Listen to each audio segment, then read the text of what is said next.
Pernah nggak sih kamu merasa ada dua keinginan yang saling bertabrakan di dalam dirimu? Misalnya, kamu tahu seharusnya belajar karena besok ada ujian, tapi di sisi lain kamu lebih ingin rebahan sambil scroll media sosial. Atau saat ada teman yang menyakitimu, kamu tahu Tuhan mengajarkan untuk mengampuni, tetapi hatimu berkata, "Aku masih kesal, aku nggak mau maafin dia." Atau mungkin saat ibadah selesai, kamu merasa tergerak untuk hidup lebih dekat dengan Tuhan. Kamu ingin lebih rajin berdoa, membaca Alkitab, dan menjaga hidupmu. Namun beberapa hari kemudian, semangat itu mulai hilang dan godaan-godaan lama datang kembali. Kalau kamu pernah mengalami hal-hal seperti itu, kamu tidak sendirian. Rasul Paulus, seorang tokoh besar dalam Alkitab, pernah mengungkapkan pergumulan yang mirip. Dalam Roma pasal 7 ayat 22-23, Paulus berkata bahwa di dalam batinnya ia menyukai hukum Allah. Ia ingin melakukan apa yang benar. Namun ia juga melihat ada hukum lain dalam dirinya yang berjuang melawan keinginan untuk taat kepada Tuhan. Dengan kata lain, Paulus sedang menceritakan sebuah pertempuran yang terjadi di dalam hati manusia. Kita semua pernah merasakannya. Ada bagian dalam diri kita yang ingin dekat dengan Tuhan, ingin hidup benar, ingin menjadi pribadi yang lebih baik. Tetapi ada juga keinginan-keinginan lain yang menarik kita ke arah yang berbeda. Kadang kita menang dalam perjuangan itu. Kadang kita gagal, kadang kita kuat, kadang kita jatuh. Namun kabar baiknya adalah Tuhan tidak meninggalkan kita hanya karena kita sedang berjuang. Banyak anak muda berpikir bahwa untuk dipakai Tuhan, mereka harus menjadi sempurna terlebih dahulu.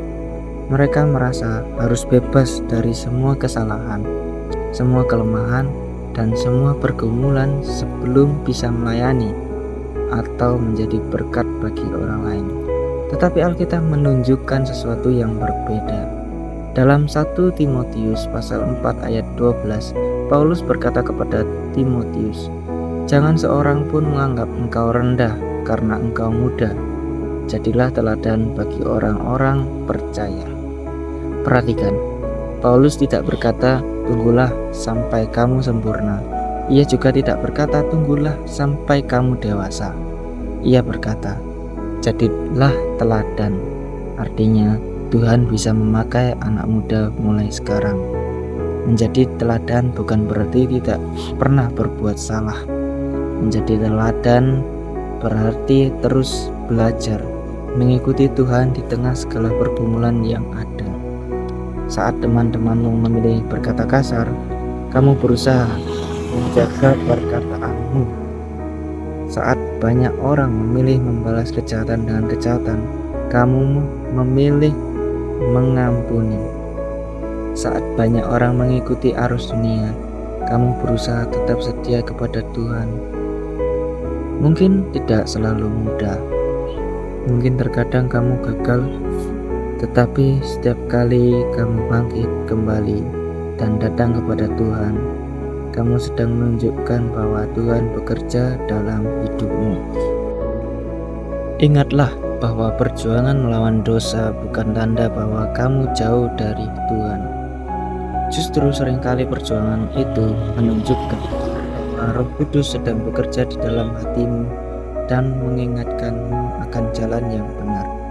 Karena itu, jangan menyerah ketika kamu sedang bergumul. Jangan berpikir bahwa Tuhan sudah selesai denganmu hanya karena kamu pernah jatuh dalam dosa. Datanglah kembali kepadanya, minta kekuatannya. Percayalah bahwa Tuhan mampu menolongmu untuk terus bertumbuh. Masa muda bukan alasan untuk diremehkan. Masa muda adalah kesempatan untuk belajar menjadi teladan dalam perkataan, tingkah laku, kasih, kesetiaan, dan kesucian. Mungkin kamu belum sempurna. Mungkin kamu masih memiliki banyak perjuangan yang tidak terlihat oleh orang lain.